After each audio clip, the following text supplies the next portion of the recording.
రాజనీతికి స్వాగతం. మాజీ మంత్రి రోజా గారు ఫామ్లోకి వచ్చారు. వైఎస్ఆర్ కాంగ్రెస్ పార్టీ ప్రభుత్వం అధికారంలో ఉన్నప్పుడు రెచ్చిపోయి నోటికి పని చెప్పిన నేతలందరూ కూడా రకరకాల కారణాలతో సైలెంట్ అయ్యారు. ఒక పేర్ని నాని, అంబటి రాంబాబు లాంటి వాళ్ళు మినహా ఎవరు కూడా పెద్దగా నోరు విప్పలేదు. ప్రభుత్వం మీద, ముఖ్యమంత్రి మీద, ఉప ముఖ్యమంత్రి మీద ఘాటైన విమర్శలు కూడా ఎవరు చేయలేదు. ఈ మధ్యకాలంలో వాళ్ళిద్దరు కూడా సైలెంట్ అయ్యారు. నిజానికి వైఎస్ఆర్ కాంగ్రెస్ పార్టీ ఓటమిలో ఆ పార్టీ నేతల వాచాలత్వానికి కూడా వాటా ఉంది. వాళ్ళ తిట్లు, వాళ్ళ దోషణలు ఇవన్నీ జనం అసహించుకున్నారు. జనానికి చిరాకేసింది, చాచికొట్టారు. ఓడిపోయాక సైలెంట్ అయిన వాళ్ళలో ఎక్కువ మంది ఎందుకు సైలెంట్ అయ్యారంటే పోలీస్ కేసులకు భయపడి సైలెంట్ అయ్యారు. నోటికి పని చెప్పడంలో ఎక్స్పర్ట్ అయిన నేతలందరూ కూడా సైలెంట్ అయిపోయారు. రోజా గారు కూడా కొంతకాలం తగ్గారు, కానీ మళ్ళీ ఇప్పుడు క్రమంగా ట్రాక్ మీదకి వచ్చేస్తున్నారు. గతంలో అడపదడప మాట్లాడేవారు, ఈ మధ్య టోన్ పెంచారు.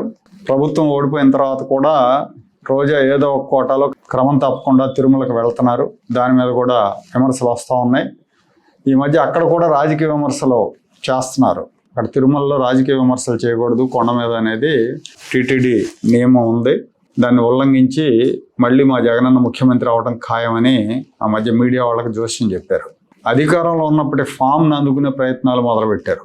తనకు మాత్రమే సాధ్యమైన భాషని, తనదైన భాషని మళ్ళీ మొదలుపెట్టారు. నిన్న మీడియాతో మాట్లాడుతూ పోలీసుల మీద విరుచుకుపడ్డారు. పోలీసులు నీళ్లు లేని బావిలో దూకి చావాలన్నారు.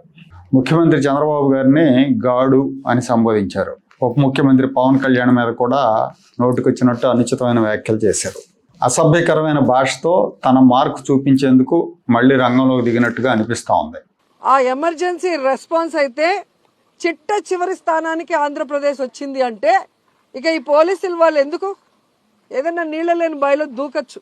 పవన్ కళ్యాణ్ డిప్యూటీ సీఎం, మరి ఎక్కడికి వెళ్ళావు పవన్ కళ్యాణ్? ఈరోజు రాయలసీమకు అన్యాయం జరుగుతుంటే, ఈరోజు రాయలసీమకు వెన్నుపోటు పోస్తుంటే చంద్రబాబు నాయుడు గారు ప్రశ్నించకుండా కత్తందిస్తున్నావా? దీనికోసమైనా నువ్వు పార్టీ పెట్టింది? దీనికోసమైనా నువ్వు కూటమిలో చేరింది? దీనికోసమైనా చంద్రబాబు నాయుడిని గెలిపించింది?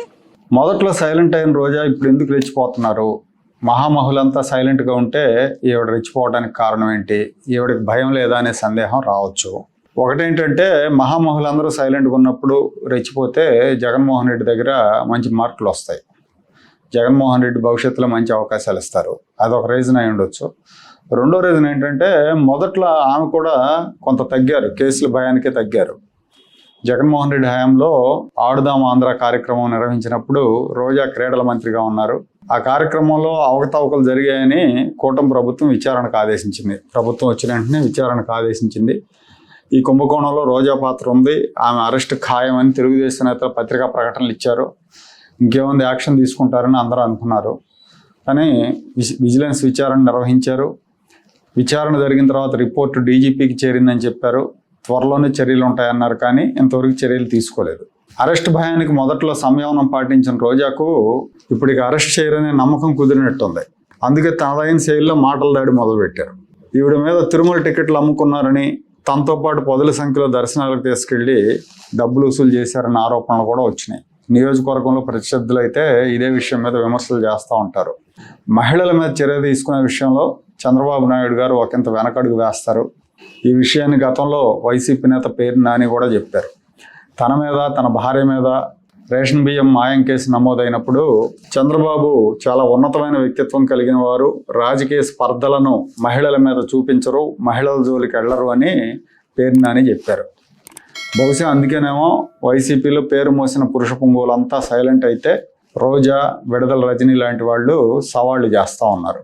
విడదల రజనీ మీద కూడా బలవంత పోసోళ్లకు పాల్పడిన కేసులు ఉన్నాయి. అయినా ఆవిడ కూడా తగ్గట్లా.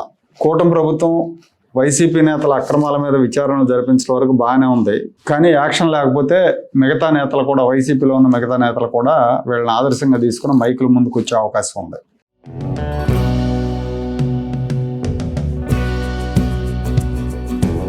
Like, share and subscribe to Rajaniti channel.